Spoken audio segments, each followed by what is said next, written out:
ele começaria a ficar cada vez maior, porque, claro, ia começar a aparecer agora o verão. Então o sol ia aparecer maior, ia ficar mais quente.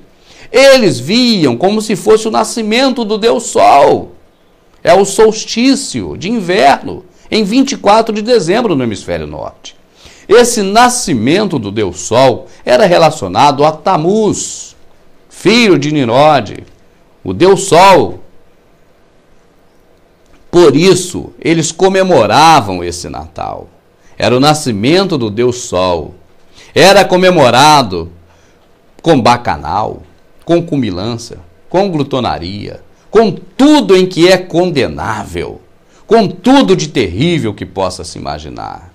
Essa festa era uma festa terrível aos olhos dos seres humanos, e aí já nem falamos aos olhos do Senhor. Mas eram coisas terríveis. É o Natal, não é outra festa. É o Natal, é o mesmo Natal que você comemora. Vamos então, fechando a questão do pinheiro.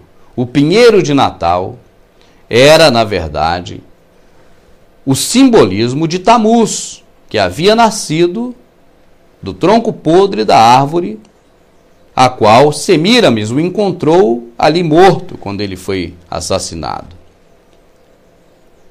E os enfeites que se faziam na árvore de Natal, eles eram realçados também pelas mulheres, nelas próprias. Era a própria vaidade humana, que era o que personificava esse culto aos enfeites da árvore. O que eu quero dizer com isso? Você olha, por exemplo, uma figura vaidosa da palavra de Deus. O nome dela é Jezabel. Essa mulher Jezabel, ela se enfeitava totalmente. Ela era uma mulher que amava a vaidade. Tanto que antes dela morrer, quando ela sabia que Jeú estava vindo e que o fim dela estava ali naquele momento, e o que aconteceu com Jezabel? Ela sabia que ia morrer, mas ela fez um último pedido. Não foi um cigarro. Ela pediu para ter a oportunidade de se pintar. E ela foi se pintar toda. Jezabel era devota de Semíramis, era devota do culto da árvore, era devota do Natal, do nascimento do Deus Sol. Então, eles acreditavam que quando as mulheres se pintavam, e até a filha de Labão tinha essas vaidades, porque quando foram buscar uma esposa para o filho do profeta Israel, foi aconselhado que se levasse adornos de nariz para a filha de Labão, eram os piercings da época. Então era uma vaidade também. A vaidade sempre existiu e sempre foi uma forma de cultuar. A pessoa se maquiar para ficar bonita, para realçar, é uma coisa. Agora o excesso se torna vaidade. E a vaidade é um culto a deuses estranhos, e nesse caso o deus Tamuz, o pinheirinho de Natal. Quando a pessoa leva para dentro de casa um pinheiro, seja comprado em qualquer loja, no shopping, e começa a enfeitar esse pinheirinho, o significado é de que essa pessoa está cultuando a vaidade humana. Esse é o sentido original. Esse é o sentido ao qual ele foi concebido.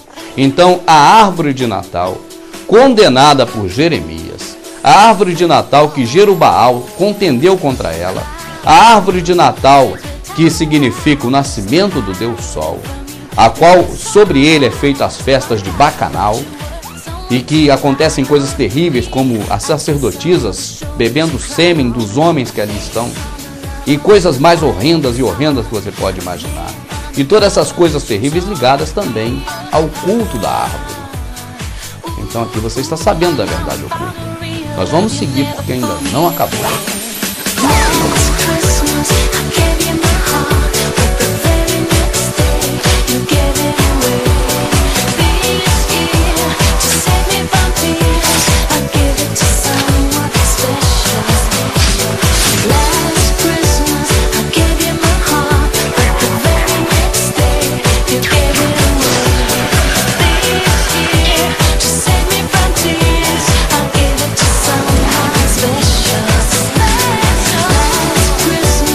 I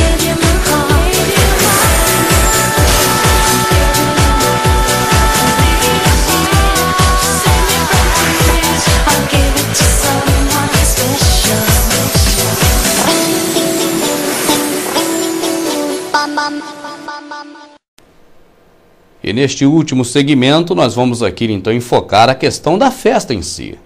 A festa do Natal, que antes do cristianismo era conhecida como Brumália.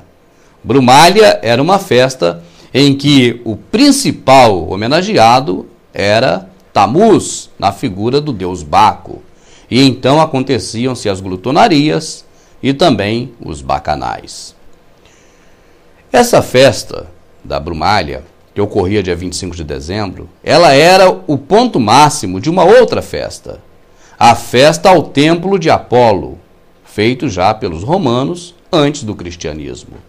A festa ao templo de Apolo, ela começava em 17 e terminava em 24 de dezembro, sendo seguida pela Brumália, que ocorria em 25 de dezembro. Hoje, quando comemoramos o Natal, na verdade nós estamos dando sequência a um costume anterior mesmo à criação da religião cristã. Nós estamos dando sequência a um costume pagão, de forma terrível, feito muito antes do nascimento do Jesus histórico, filho de Maria, filho do carpinteiro José, do Jesus mítico, filho de Deus, que morreu na cruz do Calvário. Muito antes disso se praticava esse Natal, e era Brumália.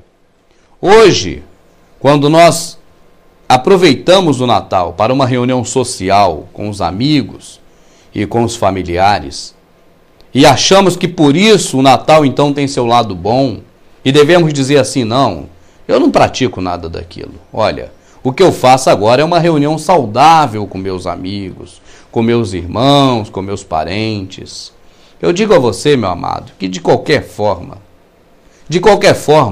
você está inserido no mesmo contexto da festa natalina.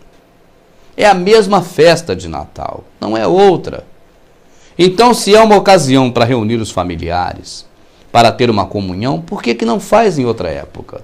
Por que deixa para esse dia? Porque o espírito natalino é que envolveu você, como envolveu todas as outras pessoas. Esse espírito natalino não é de Deus. Efetivamente, esse espírito natalino é um espírito demoníaco, vindo diretamente das religiões pagãs de muito tempo atrás. Você observa que todos os elementos que compõem o Natal têm uma origem pagã. Eu já não vou nem entrar aqui no mérito da questão do Papai Noel, porque é mais do que sabido que ele representa São Nicolau. Pelo menos essa é a história que se passou para nós. Eu, particularmente, creio de outra forma. Eu creio que Papai Noel foi criado pelos senhores do mundo exatamente com um fim específico: tirar o sentido da existência real de Jesus. Eu creio que quando a criança começa a acreditar que existe Papai Noel e que ele está relacionado a uma suposta festa de aniversário de Jesus Cristo, essa criança vai chegar a uma idade de 4, 5, 6, talvez 7 anos de idade, crendo dessa forma, crendo que Papai Noel tem a ver com Jesus. Papai Noel existe e Jesus também existe. E eu creio que após o momento em que essa criança descobre que Papai Noel é só um conto de fadas, que Papai Noel na verdade não existe, eu creio que também essa criança passa, por associação, a desacreditar que também Jesus existe. Então eu creio que é uma forma que os senhores do mundo encontraram para reescrever a história. Não tem como dizer que Jesus não nasceu um dia e não existiu.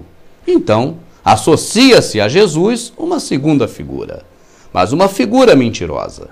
E quando a criança descobre que essa figura é uma mentira, a outra está associada a ela. E automaticamente também vai se pensar que essa outra figura também não existe. Eu creio que é para isso que criaram esse satânico Papai Noel. Essa aberração. Um homem que é onipresente. Ele consegue visitar todas as crianças ao mesmo tempo.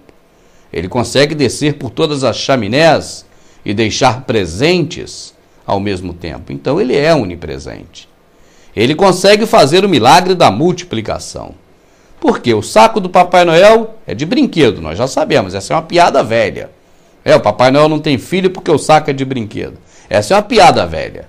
Mas o saco do Papai Noel é pequenininho. E como é que pode um saco pequenininho caber tantos presentes? É porque ele faz o milagre da multiplicação. E as semelhanças com o Senhor Jesus não param por aí. Eu não vou continuar com esse assunto, porque eu tenho nojo do Papai Noel. Sempre tive. Eu tenho nojo dos enfeites de Natal. Eu quase vomito quando eu vejo. Eu tenho nojo, mas nojo mesmo. Enfeites de Natal me dão nojo. Mas não se abisme não, meu amado, de ver igrejas por aí que chamam de igrejas enfeitadas com Natal, não. O Senhor não é aquele que habita em templos feitos por mãos humanas. Então, se essa igreja está enfeitada, está tudo certo, não tem nada errado nisso. Errado, se for o caso, é você que fica frequentando esses lugares, que eu acho que não deveria frequentar. Então, aqui mais uma vez, quando eu falo de coisa que eu tenho nojo igual Papai Noel, aí eu acabo até perdendo o fio da meada. É verdade. Só quero dizer para você o seguinte, essa é a verdade sobre o Natal, e ela não une as famílias. Porque você se unir para beber, para glutonaria, para comer, isso não é de Deus. A própria palavra condena a glutonaria, condena quem come muito. É uma coisa terrível.